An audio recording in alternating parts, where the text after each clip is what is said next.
When the time drew near for David to die, he gave a charge to Solomon, his son. I am about to go the way of all the earth, he said. So be strong, act like a man, and observe what the Lord your God requires. Walk in obedience to him, and keep his decrees and commands, his laws and regulations, as written in the law of Moses. Do this so that you may prosper in all you do and wherever you go, and that the Lord may keep his promise to me. If your descendants watch how they live, and if they walk faithfully before me with all their heart and soul, you will never fail to have a successor on the throne of Israel. Now you yourself know what Joab, son of Zeruiah, did to me, what he did to the two commanders of Israel's armies, Abner, son of Ner, and Amasa, son of Jether. He killed them, shedding their blood in peacetime as if in battle, and with that blood he stained the belt around his waist and the sandals on his feet. Deal with him according to your wisdom, but do not let his gray head go down to the grave in peace. But show kindness to the sons of Barzillai of Gilead, and let them be among those who eat at your table. They stood by me when I fled from your brother Absalom. And remember, you have with you Shimei, son of Gera, the Benjamite from Bahurim, who called down bitter curses on me the day I went to Mahanaim. When he came down to meet me at the Jordan, I swore to him by the Lord, I will not put you to death by the sword. But now, do not consider him innocent. You are a man of wisdom.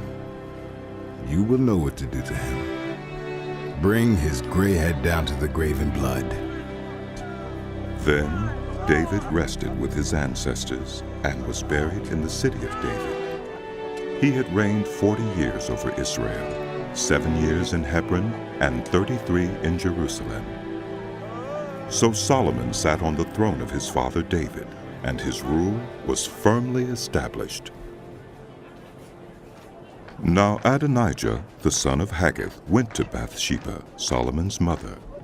Bathsheba asked him, "Do you come peacefully?" He answered, "Yes, peacefully." Then he added, "I have something to say to you." "You may say it." She replied. "As you know," He said, "the kingdom was mine. All Israel looked to me as their king. But things changed, and the kingdom has gone to my brother, for it has come to him from the Lord. Now, I have one request to make of you. Do not refuse me." "You may make it." she said. So he continued, "Please, ask King Solomon he will not refuse you to give me Abishag the Shunammite as my wife." "Very well. Bathsheba replied. I will speak to the king for you." When Bathsheba went to King Solomon to speak to him for Adonijah, the king stood up to meet her, bowed down to her, and sat down on his throne. He had a throne brought for the king's mother, and she sat down at his right hand. "I have one small request to make of you. She said. Do not refuse me." The king replied. "Make it, my mother. I will not refuse you." So she said, "Let Abishag the Shunammite be given in marriage to your brother Adonijah." King Solomon answered his mother, "Why do you request Abishag the Shunammite for Adonijah? You might as well request the kingdom for him. After all, he is my older brother. Yes, for him, and for Abiathar the priest, and Joab son of Zeruiah."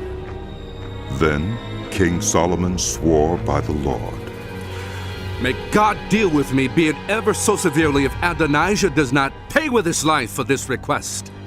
And now, as surely as the Lord lives, he who has established me securely on the throne of my father David, and has founded a dynasty for me as he promised, Adonijah shall be put to death today." So King Solomon gave orders to Benaiah, son of Jehoiada, and he struck down Adonijah, and he died. To Abiathar the priest, the king said. Go back to your fields in Anathoth. You deserve to die. But I will not put you to death now, because you carried the ark of the sovereign Lord before my father David, and shared all my father's hardships. So Solomon removed Abiathar from the priesthood of the Lord, fulfilling the word the Lord had spoken at Shiloh about the house of Eli. When the news reached Joab, who had conspired with Adonijah, though not with Absalom, he fled to the tent of the Lord and took hold of the horns of the altar. King Solomon was told that Joab had fled to the tent of the Lord and was beside the altar.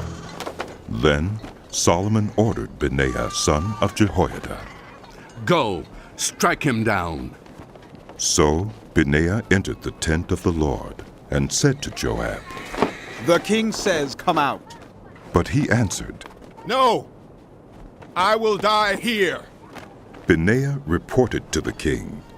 This is how Joab answered me. Then the king commanded Benaiah, Do as he says. Strike him down and bury him, and so clear me and my family line of the guilt of the innocent blood that Joab shed. The Lord will repay him for the blood he shed, because without my father David knowing it, he attacked 2 men and killed them with the sword. Both of them, Abner, son of Ner, commander of Israel's army, and Amasa, son of Jether, commander of Judah's army, were better men and more upright than he. May the guilt of their blood rest on the head of Joab and his descendants forever. But on David and his descendants, his house and his throne, may there be the Lord's peace forever. So Benaiah, son of Jehoiada, went up and struck down Joab and killed him, and he was buried at his home out in the country. The king put Benaiah, son of Jehoiada, over the army in Joab's position, and replaced Abiathar with Zadok the priest. Then the king sent for Shimei and said to him, Build yourself a house in Jerusalem and live there, but do not go anywhere else. The day you leave and cross the Kidron Valley, you can be sure you will die. Your blood will be on your own head. Shimei answered the king, What you say is good.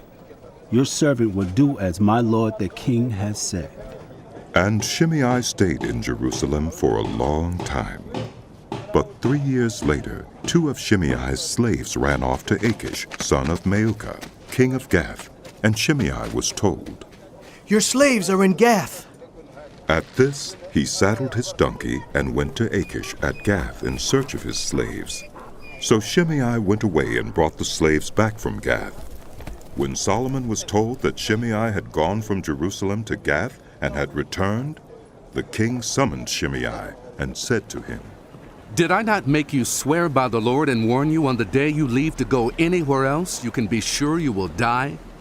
At that time you said to me, What you say is good, I will obey. Why then did you not keep your oath to the Lord and obey the command I gave you? The king also said to Shimei, You know in your heart all the wrong you did to my father David. Now the Lord will repay you for your wrongdoing. But King Solomon will be blessed, and David's throne will remain secure before the Lord forever. Then the king gave the order to Benaiah, son of Jehoiada, and he went out and struck Shimei down, and he died. The kingdom was now established in Solomon's hands.